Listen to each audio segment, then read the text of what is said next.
তো আজকে হচ্ছে 7 জানুয়ারি 2025। আমাদের বার কাউন্সিল লিখিত ব্যাচ 2025-এর দশম ক্লাস এবং ফৌজদারি কার্যবিধির দশম ক্লাস। আজকে আমরা আলোচনা করব আমাদের সাজেশনের 13 নম্বর প্রশ্ন। 13 নম্বর প্রশ্নে আলোচনা করা হয়েছে, দেখেন, অভিযোগ বা চার্জ কি, অভিযোগ নামায় আবশ্যকীয় কি কি বিষয়ের উল্লেখ করতে হয়, আর অভিযোগ সংক্রান্ত বিধানাবলী ফৌজদারি কার্যবিধি অনুযায়ী আলোচনা করুন। তো নাম্বারের উত্তর যদি আমরা পড়ি, ক এর পরে খ, গ, ঘ, উম যত আছে সবগুলোর উত্তর হয়ে যাবে ইনশাল্লাহ। তো তার আগে বলা দরকার অভিযোগ বা চার্জ আসলে কি। এর আগে আমরা পুলিশি তদন্তের ক্ষেত্রে পড়েছি যে পুলিশ তদন্ত করার পরে ম্যাজিস্ট্রেটের কাছে 173 ধারার অধীনে অভিযোগপত্র, পুলিশ প্রতিবেদন জমা দেন। তো পুলিশ প্রতিবেদন হচ্ছে আপনার দুই প্রকার। একটা হচ্ছে চার্জশিট, যেটাকে বাংলায় বলা যেতে পারে অভিযোগপত্র, আর একটা হচ্ছে আপনার ফাইনাল রিপোর্ট বা চূড়ান্ত প্রতিবেদন। তো সাধারণত তদন্ত করার পরে তদন্তকারী কর্মকর্তা যদি তিনি ওই অপরাধের সাথে যাদের বিরুদ্ধে মামলাটা করা হয়েছে তাদের সংশ্লিষ্টতা পায়, তখন যেটা জমা দেয় সেটাকে বলে হচ্ছে আপনার চার্জশিট বা অভিযোগপত্র। অভিযোগপত্র এক ধরনের পুলিশ প্রতিবেদন। আর যাদেরকে অভিযোগ করা হয়েছে তারা যদি ওই অপরাধের সাথে সংশ্লিষ্টতা না পাওয়া যায় তাদের, তাহলে পুলিশ যে পুলিশ প্রতিবেদনটা জমা দেয় সেটাকে বলে হলো ফাইনাল রিপোর্ট।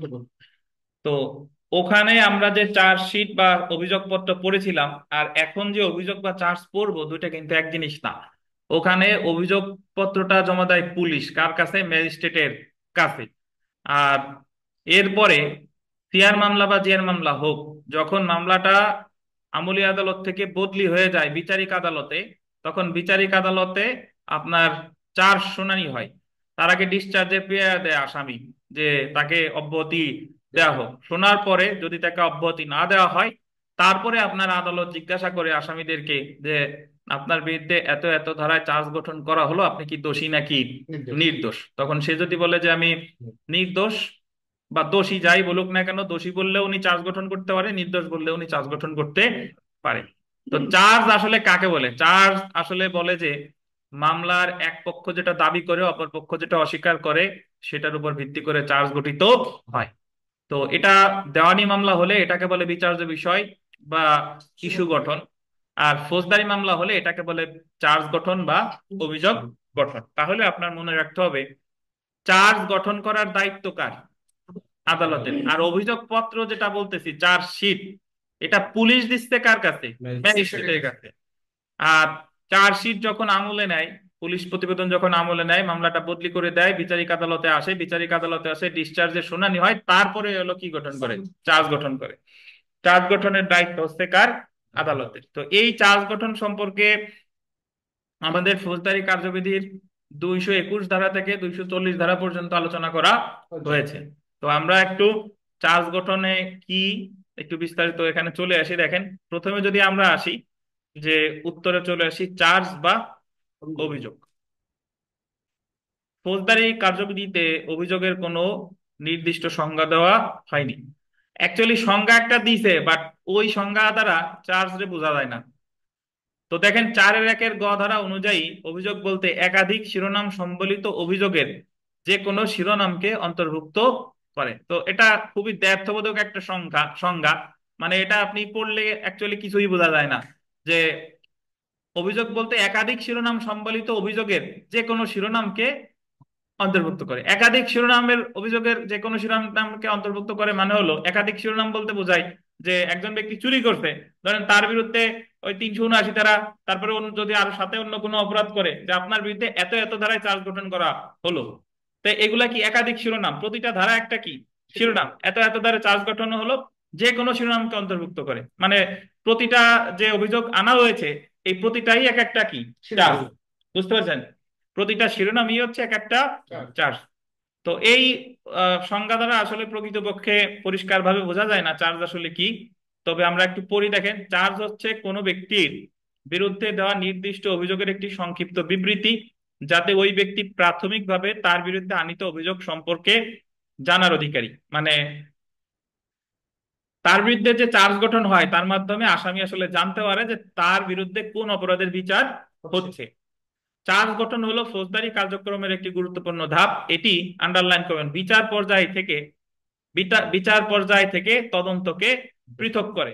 এটা বিচার পর্যায় থেকে তদন্তরে না বইলে তদন্ত বা অনুসন্ধান লিখলে ভালো হয়। দেখেন, এটি বিচার পর্যায় থেকে অনুসন্ধানকে পৃথক করে। কি করে বলেন? অনুসন্ধানকে পৃথক করে। অর্থাৎ চার্জ গঠনের আগ পর্যন্ত একটা মামলা, একটা ফৌজদারি আদালত যা যা করে সেটাকে বলে অনুসন্ধান। সেটাকে কি বলে? অনুসন্ধান। আর চার্জ গঠনের পরে যা যা করে সেটাকে বলে কি? জুডিশিয়াল প্রসিডিং বা বিচার। এখন অনেক সময় কিন্তু চার্জ গঠনের পরেও তদন্ত হতে পারে। ওই যে আপনার ওই যে সাপ্লিমেন্টারি চার্জশিট দেয়, ফার্দার ইনভেস্টিগেশন, তো ওটা তো যখন মামলা সাক্ষ্যগ্রহণ চলতেছে তখনও তদন্ত হতে পারে। তাই অপরাধ অনুযায়ী সাবধানতার সাথে চার্জ গঠন করা উচিত। ফৌজদারি কার্যবিধির 221 ধারা থেকে 240 ধারা পর্যন্ত অভিযোগের বিষয়বস্তু, গঠন বা আদালতের ক্ষমতা সম্পর্কে বর্ণনা করা হয়েছে। তো এটা ছাড়াও আপনারা বলতে পারেন যে কোনো মামলায় এক পক্ষ যেটা দাবি করে অপর পক্ষ যেটা অস্বীকার করে সেটার উপর ভিত্তি করে চার্জ গঠিত হয়। যেটাই ফৌজদারি মামলায় চার্জ নামে পরিচিত সেটাকেই দেওয়ানি মামলায় কি বলে? ইস্যু গঠন বলে। তো ফৌজদারি কার্যবিধির দেখেন, আমরা জানলাম যে 221 ধারা থেকে কত ধারা, 240 ধারা পর্যন্ত আলোচনা করছে। তো এখন যদি আমরা দেখি যে ফৌজদারি কার্যবিধির আন্ডারলাইন করবেন 227 ধারা অনুযায়ী রায় ঘোষণার পূর্বে যে কোনো সময় পর্যন্ত আদালত অভিযোগ পরিবর্তন বা নতুন অভিযোগ গঠন করতে পারে। রায় ঘোষণার পূর্ব পর্যন্ত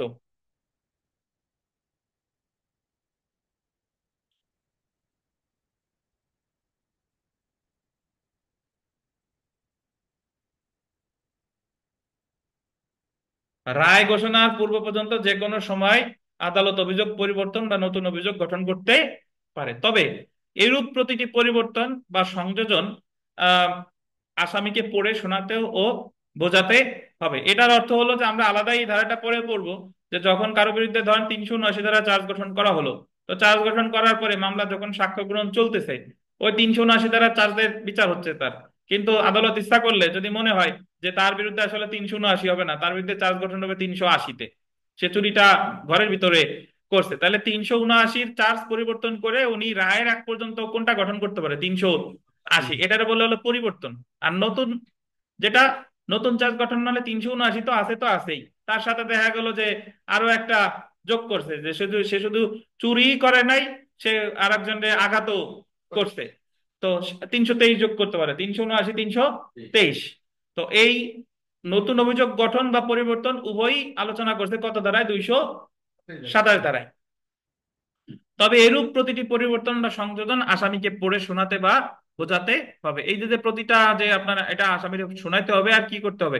বোঝাইতে হবে, যদি চার্জ পরিবর্তন করে বা সংশোধন করে বা নতুন চার্জ গঠন করে। উল্লেখ্য যে অভিযোগটি ইংরেজিতে বা আদালতের ভাষায় লিখিত হতে হবে। আপনাদের লিখিত পরীক্ষায় এত কথা না লিখলেও চলে। এটা হচ্ছে প্রিলিমিনারির জন্য যে চার্জের ভাষা কি।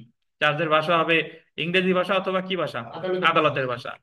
উপযুক্ত আলোচনা হতে বলা যায় যে চার্জ হচ্ছে একটি লিখিত বিবরণ যাতে একজন অভিযুক্ত ব্যক্তি কর্তৃক কৃত অপরাধের, আন্ডারলাইন করেন, সময়, স্থান, প্রকৃতি এবং যে ব্যক্তি বা বস্তুর বিরুদ্ধে অপরাধ করা হয়েছে তার বর্ণনা এবং আইনের যে ধারার অধীনে আসামিকে অভিযুক্ত করা হয়েছে তা উল্লেখ থাকবে। অর্থাৎ চার্জ হচ্ছে একটা আপনার বিস্তারিত এমন একটা ওই সংক্ষেপে বর্ণনা থাকে যে কোন সময় অপরাধটা করছে, কোন স্থানে করছে, কোন প্রকৃতির, কোন ব্যক্তির বিরুদ্ধে করছে, এগুলার বিস্তারিত বিবরণ থাকে কিসে? চার্জে। তো এই আর কি চার্জের সংজ্ঞা। চার্জের সংজ্ঞা আপনাদের মুখস্থ করার কিছু নাই, যতটুকু বুঝেন এখানে যা যা আছে হুবহু এই জিনিস না লিখলেও সমস্যা নাই। আপনি এইভাবে বলবেন যে মামলার এক পক্ষ যেটা দাবি করে অপর পক্ষ যেটা অস্বীকার করে সেটার উপর ভিত্তি করে চার্জ গঠিত হয়। ফৌজদারি মামলায় চার্জ গঠনের মাধ্যমে, চার্জ গঠনের আগ পর্যন্ত মামলার ওই পর্যায়কে বলে অনুসন্ধান পর্যায়, চার্জ গঠনের পরের পর্যায়কে বলে কি? বিচারিক পর্যায়। অর্থাৎ চার্জ কোন মামলার অনুসন্ধান থেকে বিচারিক পর্যায়কে পৃথক করে। চার্জ সম্পর্কে 221 ধারা থেকে 240 ধারা পর্যন্ত আলোচনা করা হয়েছে। এই তো। এখন পরীক্ষায় আসতে পারে যে অভিযোগ নামায় বা চার্জে যে সকল বিষয় উল্লেখ করতে হবে, যে সকল বিষয় উল্লেখ করতে হবে এটাও যা, উপাদান বা চার্জের শর্তাবলীও কি বলেন তাই। তো চার্জের বিষয়বস্তু সম্পর্কে ফৌজদারি কার্যবিধি 221 ধারা থেকে 223 ধারা পর্যন্ত আলোচনা করা হয়েছে। তো চার্জের যে উপাদান বা শর্তাবলী এটা আলোচনা করতে 221 থেকে কত? 223। তো আমরা আসলে এখানে ধারাগুলোকে পৃথক করি নাই, জাস্ট বললাম 221 থেকে 223 ধারা পর্যন্ত আলোচনা করছে।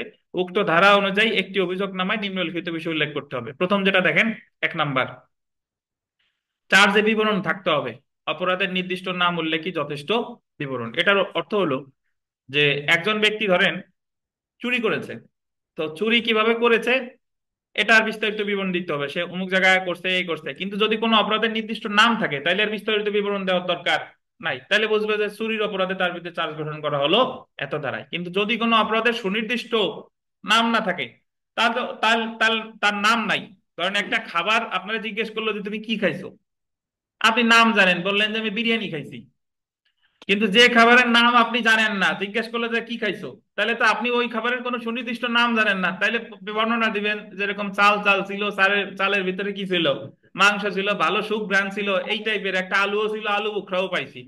তাহলে যখন আপনি নাম নাই তখন ওই জিনিসটা কি দিতে হবে, বিস্তারিত বিবরণ। তাহলে চার্জের ক্ষেত্রেও তাই, যে যদি কোনো অপরাধের সুনির্দিষ্ট নাম থাকে তাহলে আর বিস্তারিত বিবরণ দেওয়া লাগবে না, কিন্তু যদি নাম না থাকে তাহলে কি দিতে হবে, বিবরণ দিতে হবে। জি। যে ক্ষেত্রে অপরাধের নির্দিষ্ট নাম নেই সেই ক্ষেত্রে অপরাধের সংজ্ঞা এমন ভাবে উল্লেখ করতে হবে যাতে আসামি তার বিরুদ্ধে আনীত অভিযোগ সম্পর্কে সুস্পষ্ট বুঝতে পারে। এখন আপনার কাছে মনে হতে পারে যে জিনিসের নামই নাই সেই জিনিস আবার অপরাধ কিভাবে হয়, হতে পারে। ধরেন আমাদের তো আহ মানে সময়ের সাথে সাথে অনেক নতুন অপরাধের সৃষ্টি হয়, যে অপরাধগুলো দেখবেন যে 50 বছর আগে এই ধরনের অপরাধ ছিল না। আমি যদি বলি যে হ্যাকিং, এই যে 20 বছর আগে 30 বছর আগে এই হ্যাকিং কি ছিল না, বা ডিজিটাল নিরাপত্তা আইনে যে সকল অপরাধের বিচার করে থাকে এইগুলা 30 বছর আগে ছিল না। এইগুলো বিচার করার জন্যই তো যখন দেখলো যে আমাদের দেশে প্রচলিত যে আইন আছে সেই আইনের অধীনে এই অপরাধের বিচার করা যাচ্ছে না, তো এই কারণেই তো তখন কি এই আইন আলাদাভাবে তৈরি করলো নাকি। তো ধরেন ধরেন হ্যাকিং এর অপরাধ যখন যে কেউ করছে, হ্যাকিং তো একজনের, ধরেন আপনার ফেসবুক আইডি যদি কেউ আপনার অনুমতি ছাড়া পাসওয়ার্ড টাসওয়ার্ড পরিবর্তন করে আপনি নিজেই ঢুকতে পারতেছেন না, তখন আপনার নিয়ে আসছে, এটা বলে কি হ্যাকিং। এখন ধরেন হ্যাকিংটা যখন আমাদের বাংলাদেশে প্রথম আসলো, হ্যাকিং হওয়ার আগে কিন্তু হ্যাকিং রিলেটেড কোনো আইন ছিল না। হ্যাকিং ট্যাকিং এই রিলেটেড অপরাধ সংঘটিত হওয়ার পরেই তো আইনটা কি বলেন তৈরি হয়েছে। এখন ধরেন যদি এরকম হতো যে আমাদের দেশে দণ্ডবিধি আছে কিন্তু এই ডিজিটাল নিরাপত্তায় হ্যাকিং এর বিচার করার মতো কোনো আইন এখন আমাদের বাংলাদেশে নাই, তখন ওই মুহূর্তে এটা একটা অপরাধ বোঝা যাচ্ছে যে একজনের একটা সম্পত্তি সে নিয়ে নিছে। তাহলে তাহলে দণ্ডবিধির যে কোনো ধারায় তারা কি করা লাগতো, বিচার করা লাগতো। যে ধরেন ওই মিসচিপ বলি, প্রতারণা বলি, ক্ষতি বলি, যে কোনো এক জায়গায় তার মানে তারে তো আর নির্দোষ তো আর ছেড়ে দেওয়া যায় না, যে কোনো এক জায়গায় তারে অপরাধ অপরাধী হিসেবে সাব্যস্ত করে তার বিচার করা যেত। তখন ধরেন যদি তার বিরুদ্ধে এইভাবে বলে যে সে প্রতারণা করছে, অমুকের আইডি নিয়ে গেছে, তা প্রতারণাটা কিভাবে করছে, তখন এই জিনিসের তো আলাদা নাম নাই, তখন বিস্তারিত বিবরণ দেওয়া লাগতো যে সে অমুকের ডিজিটাল প্ল্যাটফর্মে অমুকের ফেসবুক আইডি নিজে নিয়ে নিছে। তখন তার হ্যাকিং, এখন যেরকম আলাদা নাম আছে যে হ্যাকিং এর শাস্তি, হ্যাকিং এর অপরাধে তার বিরুদ্ধে চার্জ গঠন করা হলো, তখন তো আর সুনির্দিষ্ট নাম ছিল না। বুঝতে পারছেন? ধরেন যদি এইভাবে বলা হয়, আরো উদাহরণ যদি দেই, যে আমাদের এই মাদকদ্রব্য নিয়ন্ত্রণ আইনের আহ, তফসিল আছে কয়েকটা, ক খ গ, ক মানে তফসিল কয়েকটা আছে, এবং ওই জায়গা প্রায় কয়েকশো প্রকারের নেশার কথা বলা আছে। মেটাফরমিন এই সেই মোটামুটি ইয়াবা টিয়াবা, ইয়াবার নাম আলাদা নাই, আলাদা বিভিন্ন যে ওর যে মেডিকেল টার্মের যে নাম আছে এরকম নাম টাম আছে।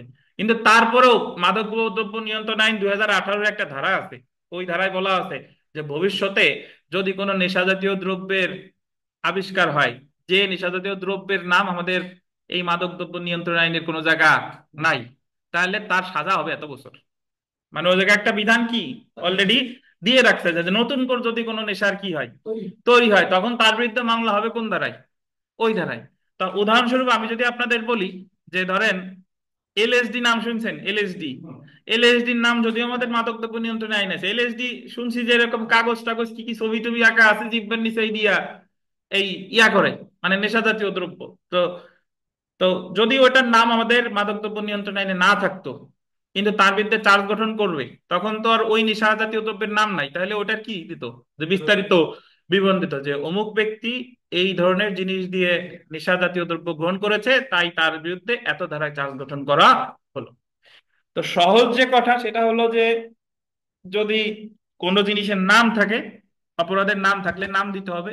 আর যদি নাম না থাকে তাহলে কি করতে হবে, মানে এমন ভাবে বর্ণনা দিতে হবে যাতে সে বুঝতে পারে যে তার বিরুদ্ধে কোন অপরাধের চার্জ গঠন করা হয়েছে। ধন্যবাদ। 3 নম্বরটা দেখেন, যে আইন বা যে ধারা অনুসারে অপরাধ করা হয়েছে বলে উল্লেখ করা হয়েছে, চার্জ এটা উল্লেখ করতে হবে। যে আইন মানে কোন আইনের কত ধারায়, কোন আইনের কত ধারায় অপরাধটা হয়েছে, এটা কি মাদক দ্রব্য নিয়ন্ত্রণ আইনের এত ধারায় নাকি দণ্ডবিধির এত ধারায়, এটা অবশ্যই চার্জে কি থাকতে হবে, উল্লেখ থাকতে হবে। তারপরে দেখেন, আন্ডারলাইন করবেন, আসামির পূর্ববর্তী দণ্ডের ঘটনা, তারিখ এবং স্থান উল্লেখ করতে হবে। ওই আসামি যদি পূর্বে কোনো দণ্ড করে, পূর্বে কোনো কি করে থাকে, অপরাধ করে থাকে, সেই দণ্ডের ঘটনা, তারিখ এবং স্থান কি করতে হবে, উল্লেখ করতে হবে। তারপরে দেখেন, চার্জের মধ্যে অভিযোগকৃত অপরাধের সময় ও স্থান সম্পর্কে উল্লেখ থাকবে। সময় ও স্থান মানে হলো যে চার্জে উল্লেখ থাকবে যে এই অপরাধটা কখন করা হয়েছে, এই অপরাধটা কখন করা হয়েছে। জি। তারপরে দেখেন, হ্যাঁ জি ভাই বলেন। আচ্ছা দেখেন, তাহলে কোন সময় অপরাধ করছে বা স্থান সম্পর্কে উল্লেখ থাকবে। সর্বশেষ যেটা, এটা একটু দেখেন, যে সর্বশেষ না, এরপরে আরো আছে।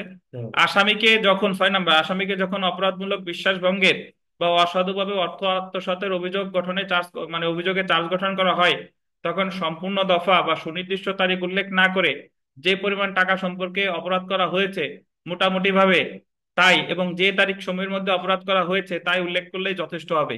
তবে প্রথম থেকে শেষ তারিখের ব্যবধান 1 বছরের বেশি হবে না। তো এখানে বলতেছে যে অপরাধমূলক বিশ্বাসভঙ্গ যখন কারোর সাথে কোনো বিশ্বাসের সম্পর্ক থাকে, পরবর্তীতে যার সাথে বিশ্বাসের সম্পর্ক আছে সে যদি তার কাছ থেকে কোনো টাকা পয়সা বা সম্পত্তি আত্মসাৎ করে, তখন সেটাকে বলে কি, অপরাধজনক বিশ্বাসভঙ্গ। আর অসাধুভাবে অর্থ আত্মসাৎ হলো একজনের টাকা আপনি ধার নিছেন আর জীবনে ফেরত দেন নাই, এটাই কি, আত্মসাৎ।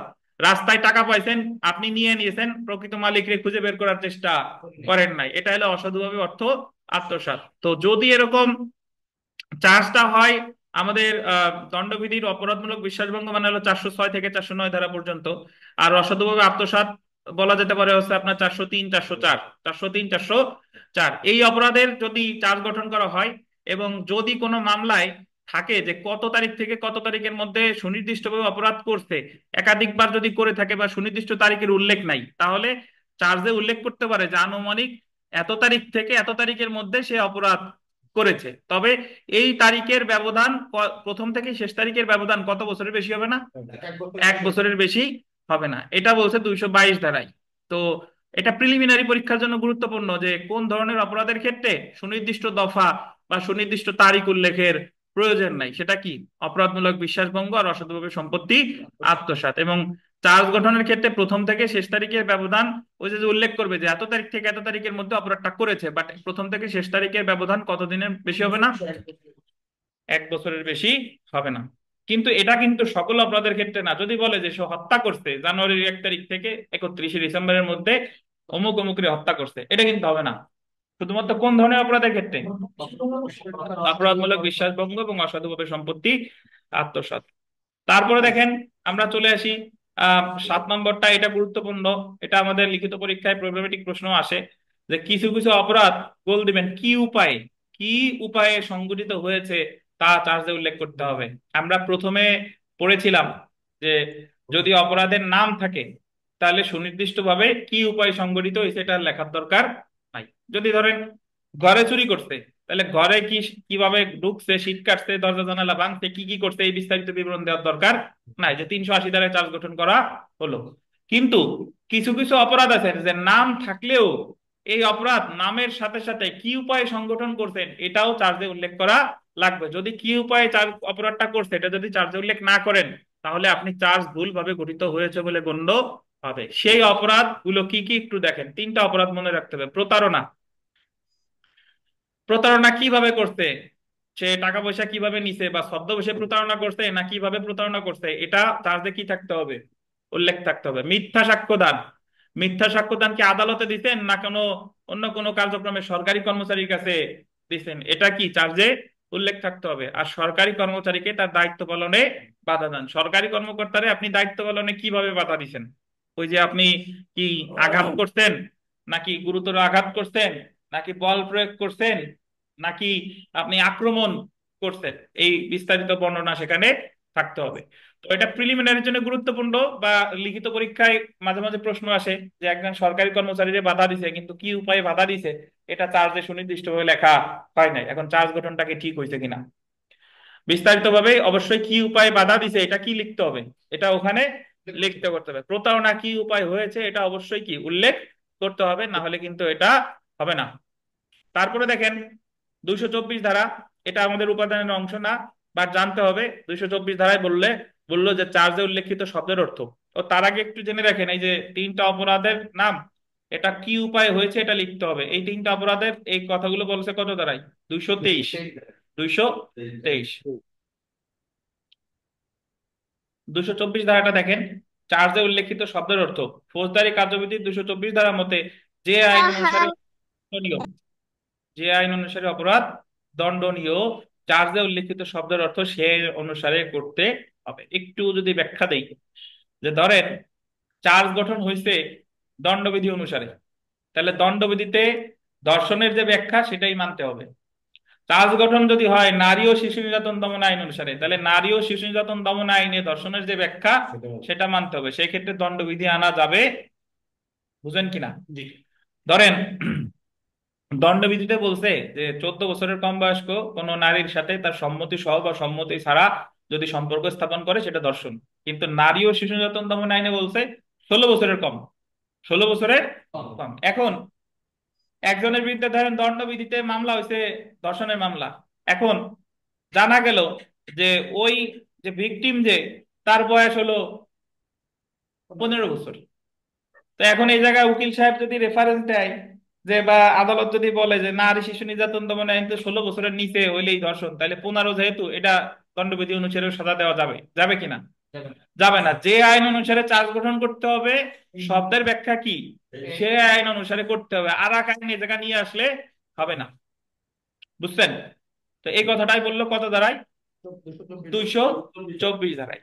তো চার্জ কাকে বলে আমরা জানলাম, চার্জের উপাদান জানলাম। 224 ধারা আমাদের মূল প্রশ্নের অংশ না, বাট জানতে হবে। এখন পরীক্ষায় জানতে চেয়েছে যে চার্জে ভুলের ফলাফল সম্পর্কে আলোচনা করুন। এটা পরীক্ষা আসলে এইভাবে আসতে পারে যে চার্জ কি, চার্জের অত্যাবশ্যকীয় উপাদান বা শর্তাবলী আলোচনা করুন, চার্জ সংক্রান্ত বিধানাবলী আলোচনা করুন। এই কথা বললে উত্তর 221 থেকে 240 পর্যন্ত, 221 থেকে 240। আর যদি বলে যে চার্জ কি, চার্জের অত্যাবশ্যকীয় উপাদান কি, আর চার্জে ভুলের পরিণতি আলোচনা করুন, শুধু ভুলের পরিণতি আসলে, চার্জে ভুলের পরিণতি আলোচনা করছে 225 আর 232। 225 আর কত বলেন? 232। সো একটু আন্ডারলাইন করবেন চার্জে ভুলের পরিণতি। চার্জে ভুলের পরিণতি সম্পর্কে 225 এবং 232 ধারায় আলোচনা করা হয়েছে। কত কত ধারায়? 225 আর 232।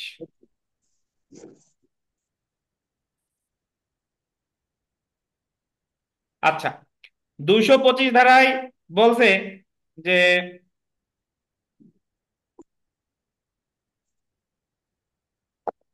যদি চার্জে কোনো ভুল করে আদালত, চার্জ গঠনের দায়িত্ব তো আদালত, এই জায়গায় তো আইনজীবী সাহেবের ভুল করার কোনো সুযোগ নাই। চার্জ গঠনে যদি আদালত কোনো ভুল করে এবং ওই ভুলের কারণে যদি কোনো ন্যায় বিচার ব্যাহত না হয়, তাহলে সেটা গুরুতর বলে বিবেচিত হবে না।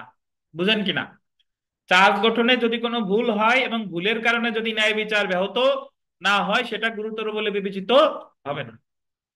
ধরেন চার্জে আসামির নাম নাম লিখছে, যে নাম ধরেন মোল্লা, ওই জায়গা আহ, তানবীর মোল্লা, কিন্তু চার্জে আদালত ভুল করে মোল্লার জায়গা শিকদার লিখছে, আসামির নাম লিখছে কি তানবীর শিকদার।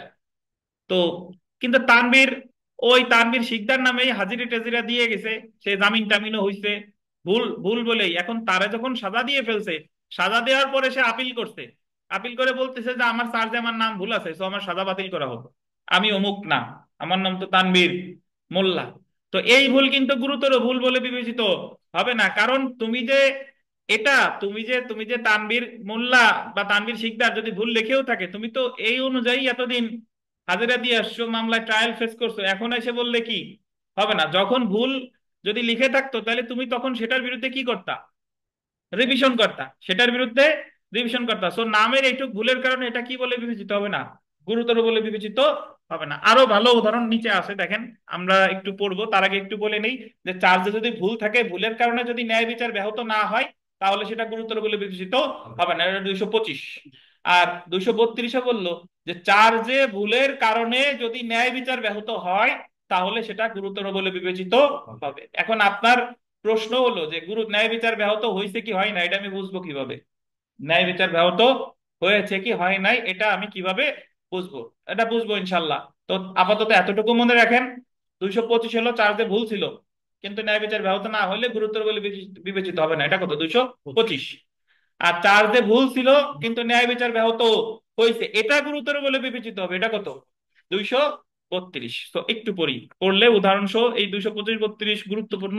এখান থেকে এই উদাহরণ থেকেই প্রশ্ন আসতে পারে।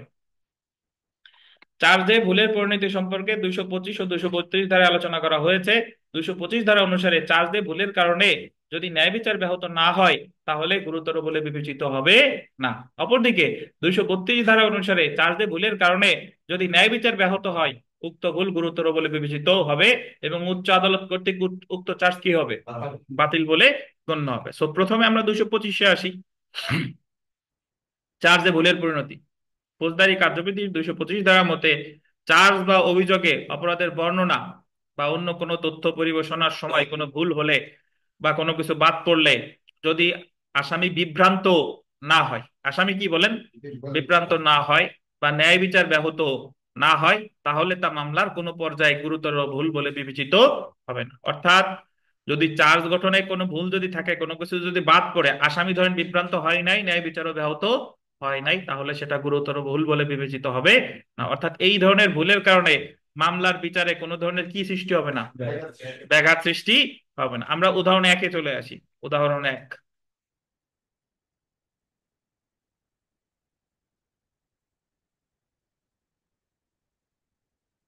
কাবিরকে দণ্ডবিধির 242 ধারায় চার্জ করা হয়েছে যে, দণ্ডবিধি 242 ধারার অপরাধ করছে কাবির, তার বিরুদ্ধে চার্জ গঠন করা হয়েছে যে সে জাল মুদ্রা রেখেছে এবং যখন সে উহা দখলে এনেছে তখন তা জাল বলে জানতো।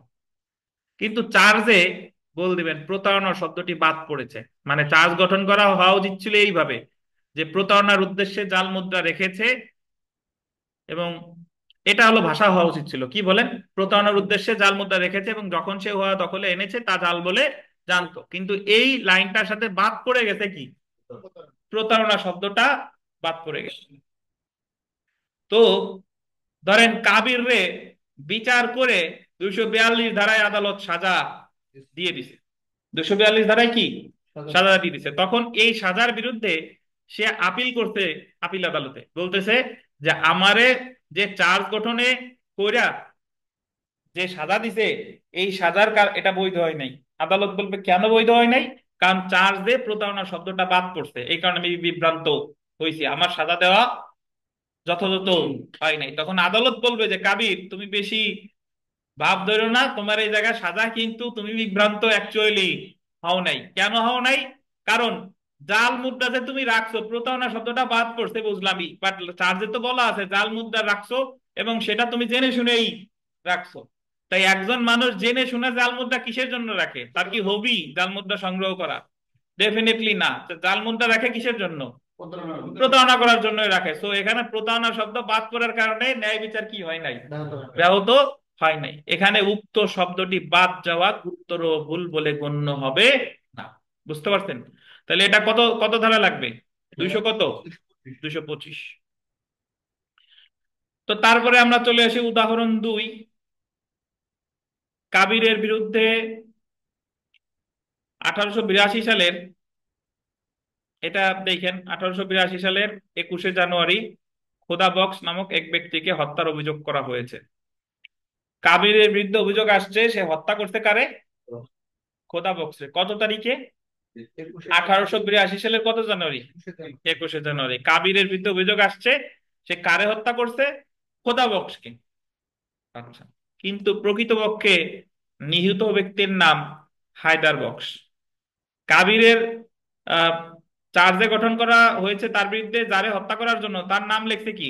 খোদা বক্স। কিন্তু যারে হত্যা করতে মানে আসলে যে মারা গেছে তার নাম হলো কি বলেন? আদার। এবং হত্যার তারিখ প্রকৃত হত্যার যে তারিখ 1882 সালের কত জানুয়ারি? 20 জানুয়ারি, 1882 সালের 20 জানুয়ারি। ওকে। কাবির কেবলমাত্র একটা হত্যাকাণ্ডেই অভিযুক্ত এবং ম্যাজিস্ট্রেট কর্তৃক অনুসন্ধানকালে সে শুনেছে যে উহা কেবলমাত্র হায়দার বক্স সম্পর্কিত। মানে বিষয়টা হলো অনেক এরকম যে ধরেন কাবিরের বিরুদ্ধে মামলা হইছে প্রথমে মামলা হইছে তার বিরুদ্ধে। ওই মামলা যখন এজাহার হয়, এজাহারে তো ভিকটিমের অমুকরে হত্যা করছে নাম থাকে না, সেই জায়গার নাম হায়দার বক্সি আছে এবং হত্যার তারিখ 20 জানুয়ারি আছে। বুঝতে পারছেন? এজাহারের পর পুলিশ রিপোর্ট টিপোর্ট যা দিছে সবকিছুতে হায়দার বক্সি আছে, 20 জানুয়ারি আছে। কিন্তু আদালত যখন চার্জ গঠন করলো, চার্জ গঠনের জায়গায় উনি ভুল করে ওই হায়দার বক্সের জায়গায় লিখছে কি? খোদা বক্স। আর 20 জানুয়ারির আগে লিখছে কি? 20 জানুয়ারির জায়গায় লিখছে কি? 21 জানুয়ারি। এখন কাবিরের যখন বিচার হওয়ার পরে, বিচারে ধরেন কাবিরের ফাঁসি দিল অথবা যাবজ্জীবন কারাদণ্ড দিল, কারাদণ্ড দেওয়ার পরে সে যে আপিল করছে যে আমি তো মানে আমি তো হায়দার বক্সে হত্যা করি নাই, আর চার্জে লিখছে এত তারিখ, এত তারিখে তো কোনো ঘটনাই ঘটে নাই, তাই আমি খালাস পাওয়ার অধিকারী। কাবির আপিলে বলতেছে কি? আমি খালাস পাওয়ার অধিকারী। তখন আদালত তাকে বলতেছে যে তুমি অ্যাকচুয়ালি, আদালত যদি এই জায়গা ভুল করে, যদিও হায়দার বক্সের জায়গা লিখছে কি? খোদা বক্স, 20 জানুয়ারির আগে লিখছে কি? 21 জানুয়ারি, ধরলাম তার যে ভুল আছে, বাট এর আগে 2 বছর যাবত যে মামলা অনুসন্ধান স্টেজে ছিল, তুমি যে কোর্টে গেছিলা, বিভিন্ন সময় যে জামিন নিছিলা, সেই জামিন দরখাস্ত টরখাস্তে কি লেখা? ওই জায়গায় কিন্তু হায়দার বক্সই লেখা। তুমি যে একটা হত্যাকাণ্ড যে করছো এটা তো স্বীকার করতেছো, এটা তো সো এই ভুল কোনো কি না, ভুল না। এই মামলার আগের স্টেপ গুলোতে, চার্জ গঠনের আগ পর্যন্ত তুমি কিন্তু জামিন টামিন যা যা পাওয়ার সব হায়দার বক্সই লেখা আছে। সো এই জায়গায় আদালত যে ভুলটা করছে, এই ভুলটা কি হবে না? গুরুতর বলে বিবেচিত হবে না, তাই ন্যায় বিচার ব্যাহত এখানে হবে না। এই যে এই লাইনটা দেখেন যে কাবির কেবলমাত্র একটি হত্যাকাণ্ডে অভিযুক্ত হয়েছে এবং ম্যাজিস্ট্রেট কর্তৃক অনুসন্ধানকালে সে শুনেছে যে উহা কেবলমাত্র হায়দার বক্সের হত্যা সম্পর্কিত। আদালত ইহা ধরে নিতে পারেন যে কাবির বিভ্রান্ত হয়নি এবং অভিযোগের ভুল কি বলেন? নগণ্য। জি। তো এই দুইটা উদাহরণ আমাদের মনে রাখতে হবে। এটা দুইটা উদাহরণ এলে কত ধারার? 225 ধারার। আমরা চলে আসি 232 ধারা। আর এই খোদা বক্স হায়দার বক্স এগুলো আমার বানানো না, মূল ফৌজদারি কার্যবিধির পেয়ার একটাই খোদা বক্স হায়দার বক্স আছে। বুঝতে পারছেন? খোদা বক্স মৃধা বাংলাদেশের একজন জনপ্রিয় ধারাভাষ্যকার ছিলেন, মারা গেছেন। 232 ধারাটা দেখেন, গুরুতর ভুলের ফলাফল। 232 কিন্তু যদি ভুল থাকে, যদি সেটা ন্যায় বিচারকে কি করে? ব্যাহত করে, তাহলে সেটা গুরুতর বলে বিবেচিত হবে এবং আপিল আদালত তখন ওই নিম্ন আদালতের যে সাজা এটা বাতিল করে দিয়ে নতুন করে চার্জ গঠনের নির্দেশ দিতে পারে। দেখেন, ফৌজদারি কার্যবিধির 232 ধারায় বলা হয়েছে আপিল আদালত বা আপিল আদালত বা রিভিশন ক্ষমতা প্রয়োগকালে হাইকোর্ট বিভাগ যদি মনে করেন যে অভিযোগ গঠিত না হয় বা এটা ভুল থাকায় কোনো অপরাধে দণ্ডিত ব্যক্তি তার আত্মপক্ষ সমর্থনের ব্যাপারে বিভ্রান্ত হয়েছে, তাহলে উক্ত আদালত যে রূপ উপযুক্ত মনে করেন সেরূপ অভিযোগ গঠন করে নতুন বিচারের নির্দেশ দিবেন এবং দণ্ডাদেশ বাতিল করতে পারেন। অর্থাৎ যে আদালত চার্জ গঠন করে সে আদালত কিন্তু তার চার্জ বাতিল করতে পারে না। চার্জ বাতিল করে কে? আপিল আদালত অথবা রিভিশন আদালত। আপিল আদালত অথবা কে? রিভিশন আদালত। তাহলে আপিল বা রিভিশন আদালত যদি দেখে যে যে চার্জ গঠিত হয়েছে এই চার্জে ন্যায় বিচার ব্যাহত হয়েছে, তাহলে সেটা গুরুতর বলে বিবেচিত হলে আদালত ওই নিম্ন আদালতের যে দণ্ড এটারে কি করে দিবে? কোয়াশ করে দিবে। কোয়াশ মানে হলো বাতিল করে দিবে এবং নতুন করে চার্জ গঠন করার নির্দেশ দিতে পারে, বা নতুন করে চার্জ গঠন করে সেটাকে বলতে পারে যেটা বিচার করে আনো। তাহলে 225-এ গুরুতর বলে বিবেচিত হবে না, 232-এ কি গুরুতর বলে বিবেচিত হবে। 225-এ চার্জ বাতিল করা হয় না, কিন্তু 232-এ কি বাতিল করে নতুন করে চার্জ গঠনের নির্দেশ দেওয়া হয়। উদাহরণ পড়ি আমরা, দেখেন।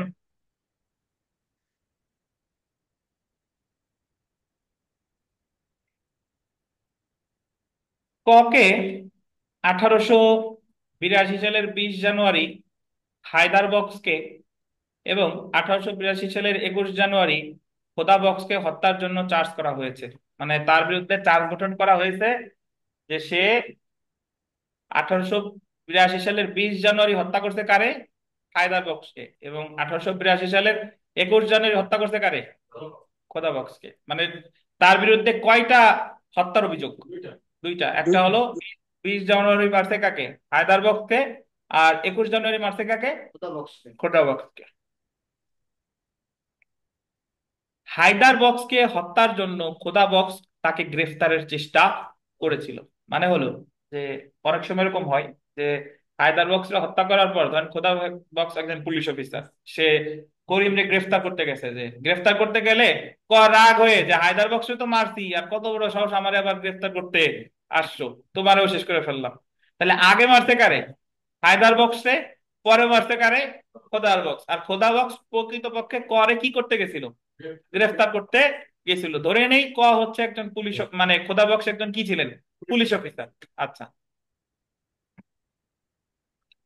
হায়দার বক্সকে হত্যার অভিযোগে অভিযুক্ত হয়ে খোদা বক্সকে হত্যার জন্য তার বিচার হলো। ধরেন তার বিরুদ্ধে চার্জ গঠন করছে, হায়দার বক্সকে হত্যার অভিযোগে অভিযুক্ত হয়ে খোদা বক্সকে হত্যার জন্য তার বিচার হলো।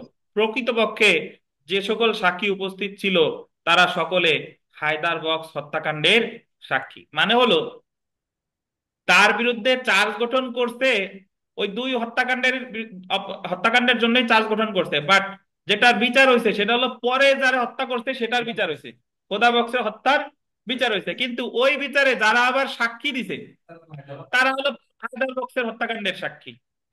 বুঝেন কিনা? তাহলে প্রথম মামলার হত্যাকাণ্ডের সাক্ষী, বাট তারা সাক্ষ্য দিছে পরের হত্যাকাণ্ডে, বিচারটা এখানে কি হয় নাই? ঠিকঠাক হয় নাই। আদালত এখানে ধরে নিতে পারেন যে বিভ্রান্ত হয়েছে এবং ভুলটি গুরুতর বলে বিবেচিত হবে। মানে হলো ধরেন যদি অপরাধ করেই থাকে তার শাস্তি আদালত দিতেই পারে, কিন্তু শাস্তিটা দিবে তো প্রপার ওয়েতে। মানে যে হত্যাকাণ্ডের যে সাক্ষী সেটার মাধ্যমে বিচার করে তার সাজাটা দিতে হবে। কিন্তু এক মামলার সাক্ষী সাক্ষ্য দিয়ে গেল, বিনিময়ে তো আরেকজনের হত্যাকাণ্ডের মামলার সাজা দেওয়া যাবে না। এখানে যখন এই করে সাজা দেওয়া হয়েছে খোদা বক্সকে হত্যা করার জন্য, যে আপিল করছে, আপিল করে বলতেছে যে ওরনার আমার বিরুদ্ধে দুইটা হত্যাকাণ্ডের মামলাই আমার বিরুদ্ধে আছে, এটা আমিও মানে মেনে নিচ্ছি। কিন্তু খোদা বক্স মামলার যে সাজা আমাকে দেওয়া হয়েছে, খোদা বক্সকে হত্যাকাণ্ডের যে সাজা আমাকে দেওয়া হয়েছে, একটু দেখতে মর্জি হয় এই মামলায় কারা সাক্ষী দিছে। এই মামলায় যারা সাক্ষী দিছে তারা খোদা বক্সের মামলার সাক্ষী না, তারা কোন মামলার সাক্ষী?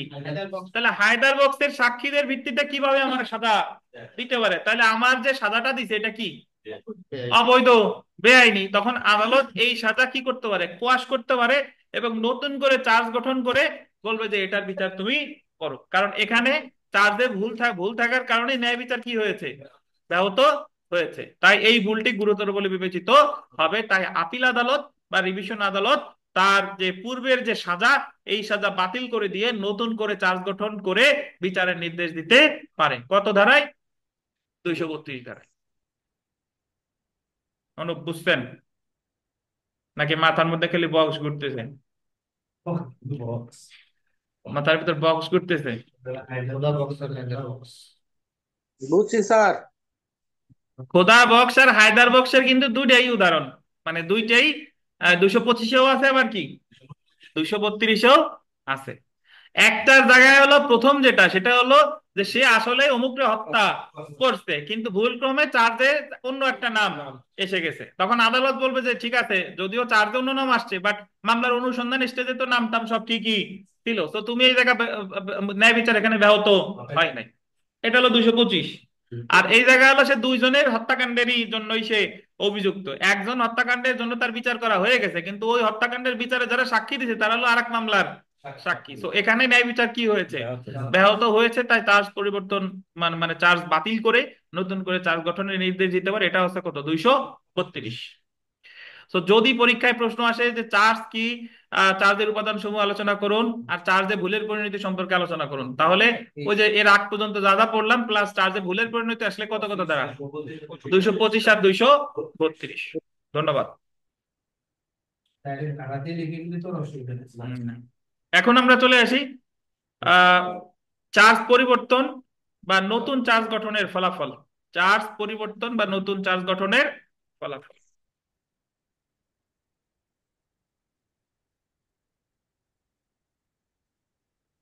দেখেন 227 ধারাটা আমরা একটু দেখি। 227 ধারা যে যখন আদালত চার্জ পরিবর্তন করতে পারে, ফৌজদারি কার্যবিধি 227 ধারা মতে আদালত রায় ঘোষণার পূর্বে যে কোনো সময় চার্জ পরিবর্তন করতে পারে। চার্জ পরিবর্তন মানে আমি যেটা বললাম, ধরেন 379 ধারায় চার্জ ছিল, সেটারে পরিবর্তন করে 380 করে দিল, এটা হলো চার্জ পরিবর্তন। আর নতুন চার্জ গঠন করতে মানে হলো 379 তো ছিলই, সাথে ধরেন 380-ও যোগ করছে, এটা হলো নতুন করে চার্জ গঠন। তো উভয়ই চার্জ পরিবর্তন বলেন বা নতুন চার্জ গঠন উভয়ই করতে পারে আদালত কত ধারায়? 227 ধারায়। চার্জের এরূপ পরিবর্তন হলে প্রত্যেকটি পরিবর্তন বা সংযোজন আসামিকে পড়ে শোনাতে হবে এবং কি করতে হবে? বোঝাতে হবে। অবশ্যই চার্জ পরিবর্তন হলে আসামির এটা পড়ে শোনাতে হবে। তখন চার্জ যদি সংশোধন করে বা পরিবর্তন করে, সেক্ষেত্রে আসামির প্রতিকার কি দেখেন। শুধু নট অনলি আসামি, এটা প্রতিকার আসামি প্লাস মানে যে মামলা করছে রাষ্ট্রপক্ষ বা অভিযোগকারী দুইজনেরই প্রতিকার হচ্ছে রিভিশন। চার্জ পরিবর্তন বা সংযোজনের ফলে আসামি সংক্ষুব্ধ হলে উচ্চ আদালতে কি করতে পারে? এখানে আসামি বা রাষ্ট্রপক্ষ যায় লেখেন, আসামি বা রাষ্ট্রপক্ষ উচ্চ আদালতে রিভিশন করতে পারে।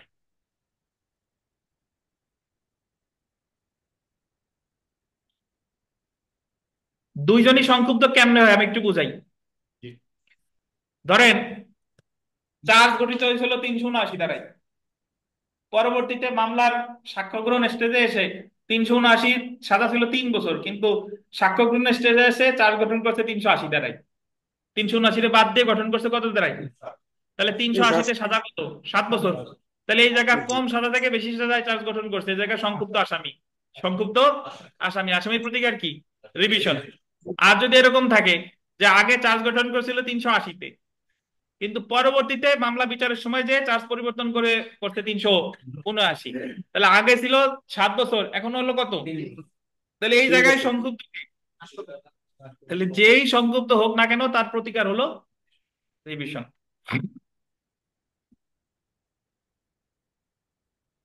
আমরা 228 ধারায় চলে আসি, যে চার্জ পরিবর্তনের ফলে যখন বিচার চলতে পারে, খুব সোজা। 287 হলো চার্জ পরিবর্তন বা নতুন চার্জ গঠন। চার্জ পরিবর্তনের ফলে যদি কেউই সংক্ষুব্ধ না হয়, আসামিও সংক্ষুব্ধ হয় নাই, রাষ্ট্রপক্ষ সংক্ষুব্ধ হয় না, অর্থাৎ কেউই ধরেন রিভিশন করে নাই, কেউই রিভিশন করে নাই, তাহলে বিচার চলবে।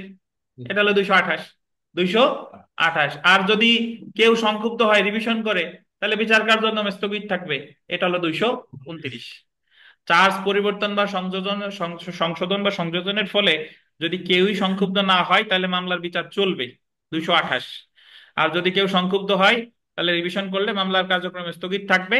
এটা হলো কত? 229। এই যে দেখেন, ফৌজদারি কার্যবিধি 228 ধারার মতে চার্জ পরিবর্তনের কারণে যদি আসামি আত্মপক্ষ সমর্থনে ক্ষতিগ্রস্ত না হয় বা সরকার পক্ষের ক্ষতিগ্রস্ত হওয়ার সম্ভাবনা না থাকলে পরিবর্তিত বা সংশোধিত অভিযোগকে মূল অভিযোগ ধরে আদালত বিচার শুরু করতে পারে। ওই যে কেউ যদি আপনার ক্ষতিগ্রস্ত না হয়, আসামিও হয় নাই, রাষ্ট্রপক্ষ হয় নাই। 229 ধারা চার্জ পরিবর্তনের ফলে যখন বিচার স্থগিত থাকে, ফৌজদারি কার্যবিধি 229 ধারা মতে চার্জ পরিবর্তনের কারণে আসামি পক্ষের ক্ষতিগ্রস্ত হওয়ার সম্ভাবনা থাকলে বা সরকার পক্ষের ক্ষতিগ্রস্ত হওয়ার সম্ভাবনা থাকলে পরিবর্তিত বা সংশোধিত অভিযোগের উপর ভিত্তি করে আদালত বিচার স্থগিতে রাখার আদেশ দিতে পারে। এটা কত? তাহলে অনুপ বলেন তো, 227, 28, 29-এ কি আছে? 27 হলো যদি চার্জ পরিবর্তন বা রায়ের আগে মানে দেওয়ার আগে পর্যন্ত পরিবর্তন করতে পারে। 28-এ আছে যদি চার্জ যদি না হয়, মানে কোনো আহ সংশোধন বা পরিবর্তন না হলে তাহলে চলবে। কিন্তু যদি রিভিশন রিভিশন যদি না করে, তাহলে ওইটা স্থগিত হবে 229 ধারায়। না, রিভিশন, রিভিশন 28-এ যদি রিভিশন করে। 227-এর কথা হচ্ছে রায়ের আগ পর্যন্ত চার্জ পরিবর্তন করতে পারে। আর কেউ সংক্ষুব্ধ না হলে বিচার চলবে 228। আর কেউ সংক্ষুব্ধ হলে বিচার কি? স্থগিত থাকবে। এখন আমি আপনাদের বোঝালাম যে সংক্ষুব্ধ হলে সে তো আগে যায় করবে কি? রিভিশন। রিভিশন করে রিভিশন আদালত এই তার এই বিচার কার্যক্রমে কি করবে? স্থগিত রাখবে। এখন আমি যদি যাই বলি আপনি যে চার্জ গঠন করছেন আমি সংক্ষুব্ধ, এই কথা বললে স্থগিত করবে? না। করবে না। আচ্ছা, এখন দেখেন সাক্ষী পুনঃতলব, সাক্ষী রিকল। আমাদের ফৌজদারি কার্যবিধিতে সাক্ষী রিকল দুই জায়গায় আছে, 540, 540 আর হলো 231 বা 31। 231 হলো ওই যে যখন আপনার চার্জ পরিবর্তন করে বা সংশোধন করে, তার মানে তো আগের চার্জের যে সাক্ষীরা সাক্ষ্য দিয়ে গেছে, চার্জ পরিবর্তনের ফলে তো বা সংশোধনের ফলে তো নতুন ধারা আসছে। তাহলে ওই সাক্ষীরে বা নতুন কোন সাক্ষীরে যদি তলব করার দরকার হয়, সে সম্পর্কে বলা হয়েছে 231 ধারায়, সেকশন 231। এই যে দেখেন 231 ধারা ফৌজদারি কার্যবিধি 1898 এর 231 ধারা অনুযায়ী বিচার শুরু হওয়ার পর আদালত কর্তৃক যখন অভিযোগ পরিবর্তিত বা সংযোজিত হয়, তখন সরকার পক্ষ ও আসামি পক্ষের যে সকল সাক্ষীর জবানবন্দি ইতিপূর্বে গ্রহণ করা হয়েছে, এরূপ পরিবর্তন ও সংযোজনের ভিত্তিতে তাদের পুনঃতলব, পুনঃসমন এবং পুনর্জবানবন্দি গ্রহণ করার অনুমতি দিতে হবে, এবং আদালত গুরুত্বপূর্ণ বলে মনে করলে অতিরিক্ত কোনো সাক্ষীকেও তলবের অনুমতি দিবেন। তাহলে 231 ধারাটা তখনই প্রযোজ্য হয় যখনই আদালত কোনো সিদ্ধান্ত নিয়েছে 227 ধারায়। কত ধারা বলেন?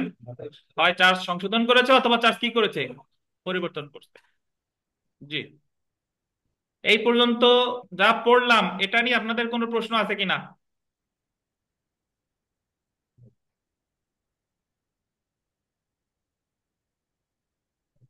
বুঝছি স্যার। আচ্ছা, এখন আমাদের পরীক্ষায় প্রশ্ন আসে যে প্রত্যেকটি ভিন্ন অপরাধের জন্য পৃথক চার্জ গঠন করতে হবে, প্রতিটা ভিন্ন অপরাধের জন্য পৃথক চার্জ গঠন করতে হবে, এটা আলোচনা করুন। তো এই প্রশ্নের উত্তর হচ্ছে 233 ধারা। 233 ধারা একটু পড়ি, দেখেন যে পৃথক অপরাধের জন্য পৃথক চার্জ গঠন এবং পৃথক বিচার। আপনি যদি ধরেন এক বাড়িতে গিয়ে চুরি করছেন, এক বাড়িতে গিয়ে ডাকাতি করছেন, এক বাড়িতে গিয়ে ব্যভিচার করছেন, ভিন্ন ভিন্ন ঘটনায়, তাহলে মামলা হবে তিনটা, চার্জ গঠন হবে আলাদা আলাদা। ঠিক আছে? চুরির জন্য ওই মামলায় এক এক চুরি 379 একটা মামলা, ডাকাতি ধরেন 392 395 একটা মামলা, ধরেন যদি অভিযোগ করি ব্যভিচার, ব্যভিচার 497 আর একটা মামলা। ঘটনাও তিনটা, মামলাও তিনটা, চার্জও কয়টা? তিনটা। বুঝছেন? তো এখন আবার বললেন না যে স্যার একা একা ডাকাতি করে কেমনে, এটা আপনাদের জাস্ট বোঝানোর স্বার্থে বললাম আর কি, যে ডাকাতি বা চুরি বা ব্যভিচার তিন জায়গায় করলে মামলা কয়টা? তিনটা, চার্জও তিনটা। এটাই হচ্ছে কত ধারা? 233 ধারা। এই যে দেখেন ফৌজদারি কার্যবিধির 233 ধারা মতে প্রত্যেকটি পৃথক অপরাধ সমূহের জন্য পৃথক চার্জ গঠন করতে হবে, এমন প্রত্যেকটি চার্জ পৃথকভাবে বিচার করতে হবে। তবে 233 ধারার এই বিধানগুলি 234, 235, 236 এবং 239 ধারার ক্ষেত্রে প্রযোজ্য হবে না। অর্থাৎ পরীক্ষায় প্রশ্ন আসে যে প্রত্যেকটি ভিন্ন অপরাধের জন্য ভিন্ন অভিযোগ গঠন, এই নিয়মের ব্যতিক্রম সমূহ আলোচনা করুন। তাহলে 233-এর ব্যতিক্রম কত কত ধারায়? 234, 235, 236 এবং 239 ধারার ক্ষেত্রে প্রযোজ্য হবে না। মানে হলো যে 234, 235, 236 ধারায়, এই ধারাগুলোতে বলছে যে কখন যে অনেকগুলো অপরাধ করলে একসাথে বিচার করা যাবে, আলাদা আলাদা মামলার দরকার নাই, এক মামলাই কখন বিচার করা যাবে। এই ব্যতিক্রম গুলো বলছে কত? 236, 235, 234, 235, 236 আর কত? 239। বুঝছেন? তার মধ্যে একটা জিনিস আমি একটু বলে দিই সহজভাবে যাতে মনে থাকে সব সময়। 234, 235, 236 এই এই ধারাগুলো হলো একজন ব্যক্তির জন্য, একজন অপরাধী। বিশেষ করে 234 আর 235 হলো কয়জন অপরাধী? একজন। আর অপরাধী সংখ্যা যদি একাধিক হয় তাহলে হলো 239। কত বলেন? তাহলে 34, 35 এগুলো কয়জন? একজন। আর 39 হলে কয়জন? একাধিক। পরে বুঝবো, দেখেন আগে উদাহরণে আসি। করিম একটি ঘটনায় চুরির জন্য অভিযুক্ত এবং আন্ডারলাইন করেন অন্য ঘটনায় মারাত্মক জখমের জন্য অভিযুক্ত। মানে এক ঘটনায় সে করছে চুরি, আর এক ঘটনায় সে করছে কি? মারাত্মক জখম। ফৌজদারি কার্যবিধির 233 ধারা অনুযায়ী করিমের বিরুদ্ধে চুরি এবং মারাত্মক জখমের জন্য পৃথক চার্জ গঠন করতে হবে এবং পৃথকভাবে বিচার করতে হবে। পৃথকভাবে বিচার মানে হলো পৃথক মামলা। এই জায়গায় মামলা হবে কয়টা? দুইটা। কারণ এক ঘটনায় সে চুরি করছে, একবারই সে চুরি করছে, আর এক বাড়িতে সে কি করছে? মারাত্মক জখম করছে। তাহলে মামলা কয়টা? দুইটা। জি। এখন আমরা পড়বো এটার ব্যতিক্রম, যে প্রত্যেকটি অভিযোগ আলাদাভাবে বিচার করার বিধানটির ব্যতিক্রম সমূহ, মানে কখন অনেকগুলো অপরাধের বিচার একসাথে করা যাবে, আলাদা আলাদা মামলার দরকার নেই। প্রত্যেকটি অভিযোগ আলাদাভাবে বিচার করার বিধানটির ব্যতিক্রম সমূহ ফৌজদারি কার্যবিধি 1898 234, 235, 236 এবং 239 ধারায় আলোচনা করা হয়েছে। প্রথমে যেটা দেখেন, প্রথম যেটা আমরা দেখি 234 ধারা। 234 ধারায় প্রথম যেটা গোল দিবেন একই ব্যক্তি কর্তৃক, গোল দিবেন একই ধরনের গোল দিবেন অনধিক 3টি অপরাধ, গোল দিবেন 12 মাস। 4টা গোল হয়েছে। প্রথম হলো একই ব্যক্তি একই ধরনের, তৃতীয় গোল হলো অনধিক কয়টা অপরাধ, 3টি অপরাধ, আর চতুর্থ গোল যেটা দিতে বলছে কত, 12 মাস মধ্যে সংগঠন করলে। তাহলে এই 34 পড়ে ফেলেছে কিভাবে, যে একজন ব্যক্তি একই ধরনের 3টা অপরাধ, সর্বোচ্চ কয়টা অপরাধ, 3টা অপরাধ যদি কত দিনের মধ্যে করে, 12 মাসের মধ্যে করে, তাহলে এই 3টা অপরাধের বিচার একসাথে করা যাবে। ধরেন একজন ব্যক্তি জানুয়ারি মাসে একটা খুন করছে, মার্চ মাসে একটা খুন করছে, ডিসেম্বর মাসে একটা খুন করছে। তাহলে খুন মানে কি, 3টাই একই অপরাধ, কয়জন ব্যক্তি করছে, একজন ব্যক্তি, একই ধরনের অপরাধ, তাইলে বিচার করা যাবে, 12 মাসের মধ্যে করছে, তাহলে এই 3টা অপরাধের বিচার একসাথে করা যাবে। বুঝতে পারছেন? চার্জ কিন্তু একটা না, চার্জ কয়টা, 3টা। প্রথম হত্যা করছে ধরেন আরাফাতে, দ্বিতীয় নুর ইসলাম ভুইয়ারে, তৃতীয় কারে, আলম খান রে। তাহলে এই হত্যাগুলো যদি পাগলা তানভীর করে থাকে, তাহলে পাগলা তানভীর বিরুদ্ধে চার্জ গঠিত হবে যে আলম খানের হত্যার জন্য, নুর ইসলাম ভুইয়ার হত্যার জন্য, আরাফাত হত্যার জন্য তানভীরের বিরুদ্ধে দণ্ডবিধি 302 ধারা চার্জ গঠন করা হলো। এই 3টা মামলার বিচার, 3টা চার্জের বিচার একসাথে করা যাবে যদি শর্ত, এই হত্যাকাণ্ড গুলো করতে হবে কয়জন, একজন, কত সময়ের মধ্যে, 1 বছরের মধ্যে, তাহলে তাদের এই 3টা অপরাধের বিচার একসাথে করা যাবে। বুঝতে পারছেন? তবে কোনো একটা শর্ত যদি লঙ্ঘিত হয় তাহলে 234 প্রযোজ্য হবে না। 2জন ব্যক্তি যদি করে 234 হবে না। একই ধরনের যদি না হয়, একই ধরনের মানে হলো প্রথমটা হত্যা, পরেরটা ধর্ষণ, পরেরটা ডাকাতি, করা যাবে। অপরাধ কিন্তু এক টাইপের না। বা হত্যাকাণ্ড গুলো 3টা অপরাধ করছে ধরেন 2 বছরের মধ্যে, তাহলে কি হবে না। বুঝতে পারছেন? তো দেখেন যে ফৌজদারি কার্যবিধির 234 ধারা মতে যদি কোনো একজন ব্যক্তি একই ধরনের অনধিক 3টি অপরাধ 1 বছরের মধ্যে সংগঠন করে এবং অপরাধগুলো একই ব্যক্তি সম্পর্কিত হোক বা না হোক, একই ব্যক্তি সম্পর্কিত হোক বা না হোক মানে ধরেন চুরি করতেন, 3টা চুরি এই যে রুবেলের বাসায় করা লাগবে এমন কোনো কথা নাই। প্রথম চুরি করতে রুবেলের বাসায়, দ্বিতীয় চুরি করতে আরাফাতের বাসায়, তৃতীয় চুরি করতে নূর ভুঁইয়ের বাসায়। বুঝতে পারছেন? একই ব্যক্তি সম্পর্কিত হোক বা না হোক, তার বিরুদ্ধে 3-এর অনধিক যে কোনো সংখ্যক অপরাধের জন্য চার্জ প্রণয়ন করা যেতে পারে এবং একটি মকদ্দমায় বিচার করা যেতে পারে। তাহলে চার্জ কিন্তু একটা না, চার্জ কয়টা, 3টা, কিন্তু বিচার হবে কয়টা মামলায়, একটা মামলায়। এই ধারা অনুযায়ী, এবং এখানে একটা ব্যাখ্যা বলছে, এই ধারা অনুযায়ী দণ্ডবিধির 379 এবং 380 ধারার অপরাধ একই প্রকৃতির বলে গণ্য হবে। এই ধারা অনুসারে বলতেছে যে দণ্ডবিধির 379 ধারায় যে চুরি, যে ঘরের বাইরে যে চুরি আর ঘরের যে চুরি, এই 2টা অপরাধ একই প্রকৃতির। অর্থাৎ যদি কোনো ব্যক্তি একটা অপরাধ করতে 379 আর 2টা অপরাধ করছে 380-তে, বলেন তো 234 প্রযোজ্য হবে কিনা, হবে। কারণ এখানে বলা হয়েছে যে 379 এবং 380 একই প্রকৃতির অপরাধ। তাহলে রুবেল সাহেব বলেন 234-এ আমরা কি শিখলাম? একজন ব্যক্তি 1 বছরের ভিতরে 3টি অপরাধ, মানে একই ধরনের 3টি অপরাধ যদি করে তাহলে তার শাস্তি একত্রে বিচার করা হবে। মানে ওই 3টা অপরাধের বিচার একসাথে করা যাবে, তবে যদি 2জন ব্যক্তি করে হবে না, সেক্ষেত্রে 234 প্রযোজ্য হবে না। জি, ধন্যবাদ। 235-এ চলে আসি। একের অধিক অপরাধ সমূহের চার্জ একত্রে গঠন করে বিচার। আমরা এখানে মোট 235-এর 3টা সাবসেকশন পড়ব। 235-এর 1, 235-এর 2, 235-এর 3। প্রথম যেটা 235-এর 1, সেটা হলো যে যদি একজন ব্যক্তি একই কার্যের অংশ হিসেবে একাধিক অপরাধ করে, তার বিচার একসাথে করা যাবে। প্রতিটা চার্জ পৃথক পৃথক ভাবে গঠিত হবে, বাট সকল চার্জের গঠন একসাথে করা যাবে। তবে একজন ব্যক্তি একই কাজের অংশ হিসেবে অপরাধগুলো করবে। একই কাজের অংশ হিসেবে মানে কি, আমরা একটু 233-এ পড়ছিলাম যে এক বাড়িতে চুরি করছে আর এক বাড়িতে আঘাত করছে, ঘটনা কয়টা? দুইটা। মামলা কয়টা?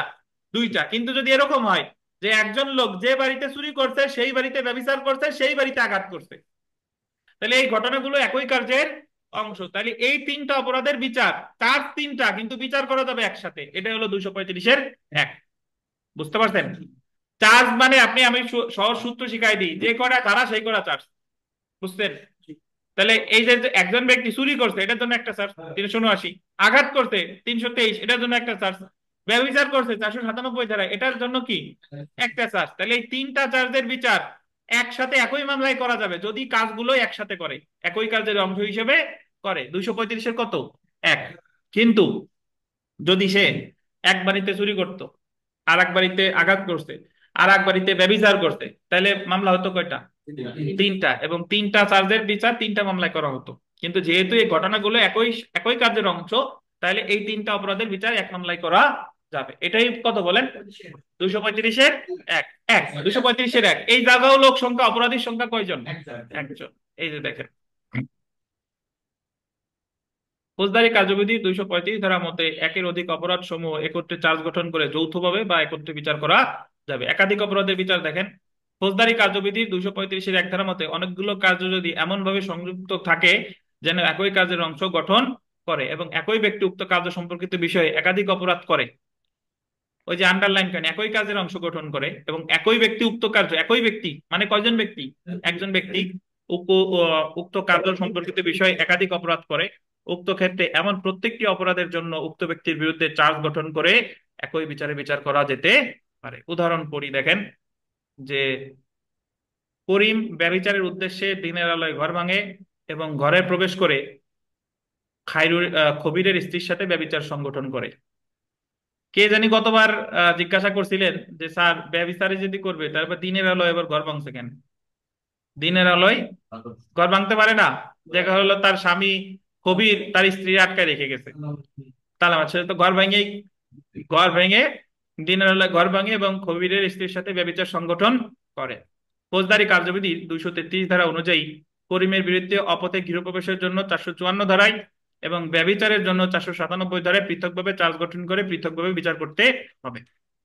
233 ধারা যদি আমরা দেখি তাহলে অপথে গৃহপ্রবেশের জন্য মামলা একটা, আর ব্যভিচারের জন্য মামলা কি আর একটা। কিন্তু যেহেতু দুইটি অপরাধ এমন ভাবে সংযুক্ত যে এই অপরাধ সমূহ একই কাজের অংশ, কিন্তু অপরাধ দুইটা কি বলেন? একই কাজের অংশ এবং একই ব্যক্তি সংগঠন করেছে, সেহেতু ফৌজদারি কার্যবিধি 235-এর এক ধারা অনুযায়ী দুইটি অপরাধ একত্রে বিচার করা যাবে। বুঝতেন? যেহেতু দুইটা অপরাধ একই সাথে করছে তাই একই সাথে বিচার করা যাবে। কিন্তু যদি আলাদা আলাদা করতো, যে এক এক সময় করছে, সকালে করছে এইটা, বিকালে আর এক বাড়িতে যে করছে এইটা, তাহলে বিচার চার্জ হতো কয়টা? দুইটা, মামলা দুইটা। 235-এর এক বুঝেন নাই কেউ আছেন?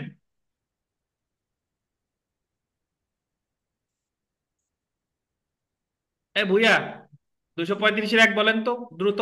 235-এর এক হলো আহ, অপরাধ সংগঠিত হবে, অর্থাৎ যে বাড়িতে অপরাধ সংগঠিত সূচনা হয়েছে ওই বাড়িতে আরেকটি অপরাধ, ভিন্ন ধরনের আরেকটি অপরাধ সংগঠিত হবে।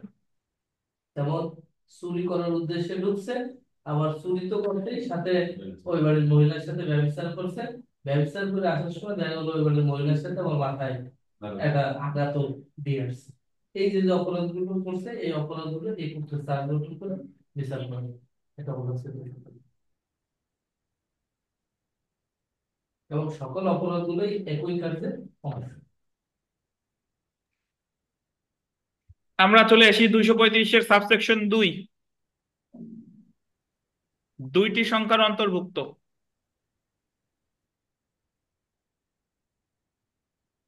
একটু বুঝাই। ধরেন ঘটনা ঘটছে একটা, বাট সেটা আঘাতও হয়, সেটা অপরাধমূলক বল প্রয়োগ হয়। আঘাত কাকে বলে? আমাদের দণ্ডবিধির 319 ধারায় সংজ্ঞা দেওয়া হয়েছে যে কোন দৈহিক যন্ত্রণা বই করলো কি বলে? আঘাত বলে। আর 321 ধারায় বলছে যে এই আঘাতটা যদি স্বেচ্ছায় করা হয় তাহলে অপরাধ, সাজা দিছে 323-এ 1 বছর। ঠিক আছে? তাহলে কারো কোনো দৈহিক যন্ত্রণা বই করলো ঘটাইলে সেটাই আঘাত। এখন আপনি যদি একজনের ধাক্কা দিয়ে ফেলে দেন, সে ব্যথা পাইছে না, এটা কি আঘাত? 323-এর অপরাধ। একটা সিএমটি দিলেও সেটা কি 323-এর অপরাধ, দৌড়ায় যাচ্ছিল তারে হঠাৎ করে ধাক্কা দিয়ে ফেলে দিয়েছেন, এটা আঘাত। ঠিক আছে। তো অপরদিকে আমাদের 349 ধারায় বলছে যে, দণ্ডবিধি 349 ধারায় বলছে যে একজন ব্যক্তি যদি আরেকজন ব্যক্তিকে তার নিজের দেহ দ্বারা, কোনো বস্তু দ্বারা বা কোনো প্রাণী দ্বারা তার গতি পরিবর্তন করে, গতিশীল করে বা গতিরোধ করে, তাহলে সেটাকে বলে অপরাধ সংগঠনের উদ্দেশ্যে করলে সেটাকে বলে ক্রিমিনাল ফোর্স। শুধু ফোর্সের সংজ্ঞা দিয়েছে 349, ক্রিমিনাল ফোর্সের সংজ্ঞা দিয়েছে 350। তাহলে কি, আমি যদি আমার দেহের মাধ্যমে বা আমার কোনো বস্তুর মাধ্যমে বা কোনো প্রাণীর মাধ্যমে আমি যদি রুবেলের ভয় দেখানোর উদ্দেশ্যে রুবেলের গতি পরিবর্তন করি, গতিশীল করি বা গতি রোধ করি, ধরেন রুবেল হেঁটে আসতেছিল, রুবেল আমি ধাক্কা দিয়ে ফেলে দিলাম, তাহলে এটা তার গতি আমি কি করছি, রোধ করছি। কিসের উদ্দেশ্যে? অপরাধ সংগঠনের উদ্দেশ্যে। তাহলে ধাক্কা দিয়ে যে ফেলে দিলাম, এটা অপরাধমূলক বল প্রয়োগও হয়, আবার আঘাতও হয়। ঠিক আছে। এখন বিচার করবে কোন ধারায়, মামলা হবে কোন ধারায়, শুনেন।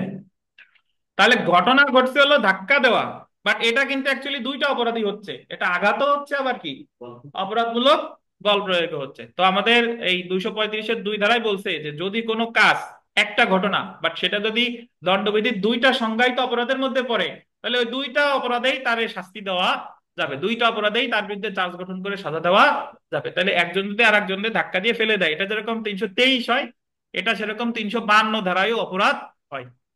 বুঝতে পারছেন? 350-এর সংজ্ঞা শাস্তি দিচ্ছে কততে, 352, অর্থাৎ একজন আর একজনকে ধাক্কা দিয়ে ফেলে দিলে এটা 323 হয়, আবার কি 352 হয়।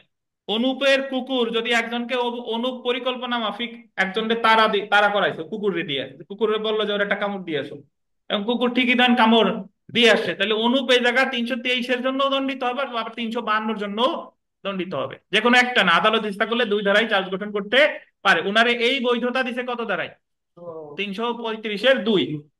পরীক্ষায় প্রশ্ন আসছে যে অমুক অমুকরে কাজ করছে, এটা দণ্ডবিধি 323-এও পড়ে, 352 তো পড়ে, এখন আদালত কোন ধারায় চার্জ গঠন করবে আলোচনা করুন। 335-এর 2 ধারা অনুসারে কি, 235-এর 2 ধারা অনুসারে আদালত দুই ধারায় চার্জ গঠন করতে পারে। এই যে দেখেন যে 235-এর 2 ধারা অনুযায়ী অভিযোগকৃত কাজগুলো যদি এমন একটি অপরাধ সৃষ্টি করে যা বর্তমানে বলবৎ এরূপ কোন আইনের, যা দ্বারা অপরাধগুলোর সংজ্ঞা ও দণ্ড প্রদান করা যায়, দুই বা ততোধিক পৃথক সংজ্ঞার অন্তর্ভুক্ত হয়, তাহলে উক্ত অপরাধের অভিযুক্ত ব্যক্তির বিরুদ্ধে অনুরূপ প্রত্যেকটি অপরাধের জন্য চার্জ গঠন করা যাবে এবং একই মামলায় বিচার করা।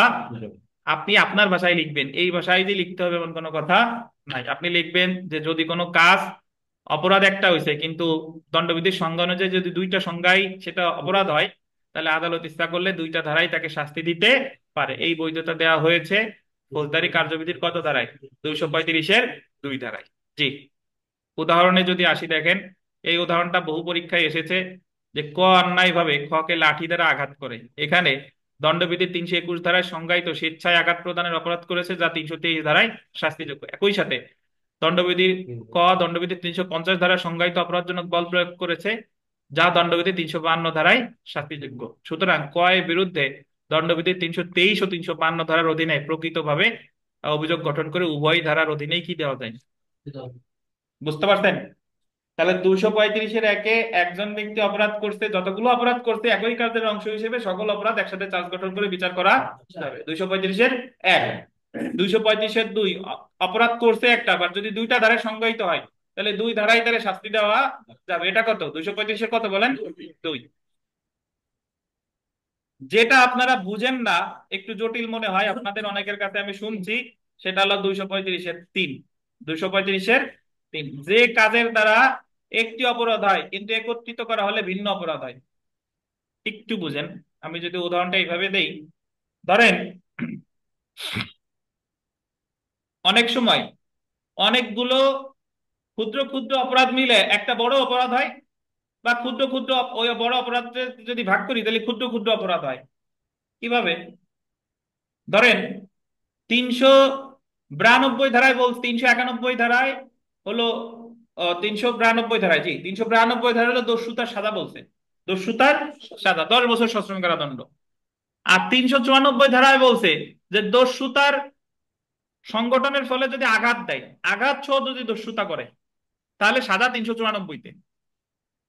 তাহলে 394 এর ভিতরে দেখেন কি আছে। 394 বলে দস্যুতা সংগঠনে আঘাত করলে সাজা 394 ধারে সাজা যাবজ্জীবন কারাদণ্ড বা 10 বছর পর্যন্ত সশ্রম কারাদণ্ড। তাহলে 394 যদি আমি আলাদা করে ভাঙি, তাহলে এই জায়গা 392 আছে, প্লাস শুধু আঘাত যদি আমি ধরি 325 আছে বা 324 আছে। বুঝেন কিনা? শুধু আঘাত যদি ধরি যে দস্যুতা সংগঠনকালে আঘাত, তাহলে ওই জায়গায় আমি যদি 394 এর ভিতরে কি আছে, যদি আমি পৃথক পৃথক ভাবে চার্জ গঠন করি, ইচ্ছা করলে 394তে চার্জ গঠন না করিয়া 392 মানে শুধু দস্যুতার আঘাত 325, আঘাত কত 325, তাহলে এই দুইটা ধারায় তার বিরুদ্ধে চার্জ গঠন করা যাবে। অথবা শুধু কত 394, অথবা শুধু 394, অথবা ওই 392, 325 বা 394 একসাথেও চার্জ গঠন করা যাবে। বুঝেন কিনা? মনে করেন আঘাত দিয়ে দস্যুতা দিয়ে এই দুইটা অপরাধ দিয়ে সংগঠিত হয়েছে কত 394, তাহলে শুধু 394 ধারায়ও সাজা দেওয়া যায়, অথবা ওই 394 ভাঙলে যতগুলো ক্ষুদ্র ক্ষুদ্র অপরাধ আছে এই ক্ষুদ্র ক্ষুদ্র অপরাধেও তার বিরুদ্ধে কি চার্জ গঠন করে সাজা দেওয়া যাবে। এই কথাটাই বলছে 235-এর কত 3। বুঝছেন? মোট কথা আসলে কি ওই একটাও দেওয়া যাবে, আবার ভাঙলেও মানে জি, একটা দিলে দিবেন কত বড়টাই, বড়টাই মানে যেটার ভিতর সব উপাদান আছে। আর ওটাই যদি না দেন তাহলে কোনটাই দিবেন? ওই যে ওই ভাঙলে যতগুলো অপরাধ ওর ভিতরে আছে সেই কটা। আচ্ছা, একটু পরে দেখেন যে যে কাজের দ্বারা একটি অপরাধ হয় কিন্তু একত্রিত করা হলে ভিন্ন অপরাধ হয়। 235-এর 3 ধারা অনুসারে কতগুলো কাজের মধ্যে একটি কাজ যদি এককভাবে বা একাধিক কাজ একত্রে একটি অপরাধ সংগঠন করে এবং সমস্ত কাজগুলো সম্মিলিতভাবে একটি পৃথক অপরাধ গঠন করে। ওই যে আঘাত দস্যুতা মিলে অপরাধ হয়েছে কত 394, তাহলে উক্ত অপরাধ সময় অভিযুক্ত ব্যক্তির বিরুদ্ধে উক্ত কাজ সময়ের সম্মিলিত অপরাধ বা একটি কাজের একটি অপরাধ বা একাধিক কাজের একত্রিত অপরাধের জন্য অভিযোগ প্রেরণ করা যাবে। সম্মিলিত অপরাধ বা একটি কাজের একটি অপরাধ, সম্মিলিত অপরাধ মানে হলো যে আপনি ওই 392, 323, 394 এই সবগুলাতেও চার্জ গঠন করতে পারেন, অথবা একটি কাজের একটি অপরাধ মানে শুধু 394-তে চার্জ গঠন করতে পারেন, অথবা একাধিক কাজের একত্রিত অপরাধের জন্য বা শুধু 392-এর সাথে 323 করা যাবে এবং একই মামলায় তার বিচার করা যাবে। একটু উদাহরণটা দেখেন। এ বি এর উপর দস্যুতা করে এবং এরূপ করতে গিয়ে ইচ্ছাকৃতভাবে আঘাত করে। তাহলে দস্যুতা করছে এবং দস্যুতার সময় কি করছে? আঘাত করছে। এ কে দণ্ডবিধির 323, 392 এবং 394 ধারার অধীন অপরাধের জন্য পৃথকভাবে অভিযুক্ত দণ্ডিত করা যাবে। এই তিনটা ছাড়াও ইচ্ছা করলে শুধু 323 বা 392-তে চার্জ গঠন করা যাবে, অথবা শুধু 394-তেও চার্জ গঠন করা যাবে। তার মানে এই মামলায় আদালত তার বিরুদ্ধে চার্জ গঠন করতে পারে। আদালতের হাতে অপশন কয়টা? 3টা। উনি ইচ্ছা করলে 323, 392, 394 এটা একটা, 323 আর 392 এটা একটা, আর শুধু কি শুধু 394-তেও চার্জ গঠন করতে পারে। এটাই বলছে কত 235-এর 3। বুঝেন নাই মনে হয়? অনুপ কি বুঝেন নাই? সামনে এটা বলছি। ভুইয়া সাহেব বুঝতেন? আমাদের উদাহরণে দেওয়া আছে শুধু 323, 392, 394, বাট ধারার কথা যদি দেখেন যে সকল অপরাধ নিয়ে একটা অপরাধেও চার্জ গঠন করা যাবে, ওইটা বাংলা যতগুলা নিয়ে সেটাও চার্জ গঠন করা যাবে, আর সবগুলা নিয়েও চার্জ গঠন করা যাবে। এই হলো আমাদের 235-এর 3। তাহলে আজকে আমরা কি কি পড়লাম দেখেন। আজকে আমরা চার্জের উপাদান পড়ছি 221 থেকে 223, তারপরে 224 পড়ছি, তারপরে ভুলের পরিণতি পড়ছি 225 আর 232, তারপরে চার্জ পরিবর্তন করছি 227, 228, 229, তারপরে রিকল পড়ছি সাক্ষী রিকল 231, আর স্বতন্ত্র চার্জ গঠন পৃথক পৃথক ঘটনায় পৃথক পৃথক চার্জ গঠন 233। আর এটার ব্যতিক্রমে 4টা ধারা আছে, তার ভিতর 2টা পড়ছি, একটা হলো 234 আর 235। তো 235-এ আবার সাবসেকশন আছে কয়টা? 3টা। 235-এর 1, একই ব্যক্তি যদি একাধিক অপরাধ করে একই কাজের অংশ হিসেবে 235-1, 235-2, যদি দুই বা ততোধিক সংজ্ঞায়িত অপরাধ একটা মানে এক কাজ করছে একটা বাট দুইটা সংজ্ঞায়িত অপরাধের মধ্যে পড়ে, দুইটাই চার্জ গঠন করে বিচার করা যাবে। আর 235-3 বলছে অনেকগুলো কাজ যদি একটা অপরাধ সংগঠন করে তাহলে ওই একটা অপরাধের জন্য সাজা দেওয়া যাবে, বা এই একটা অপরাধ ভাঙলে যে পৃথক পৃথক অপরাধ হয় সেগুলোর জন্য সাজা দেওয়া যাবে, অথবা ওই একটা অপরাধ বা পৃথক পৃথক সকল অপরাধ এই সবগুলো যোগ করেও সাজা দেওয়া যাবে। এটাই 235-এর কত? চার্জে 2 লেকচার লাগবে আমাদের। আজকে এই পর্যন্তই, আজকে 235-3 পর্যন্তই। আগামী দিন আমরা ইনশাল্লাহ বাকি ধারাগুলো পড়ে ফেলবো। স্যার জি। স্যার ওই যে ডিবি হারুনের একটা প্রবলেমেটিক দিছিলেন না কিছুদিন আগে রিটেনে দণ্ডবিধি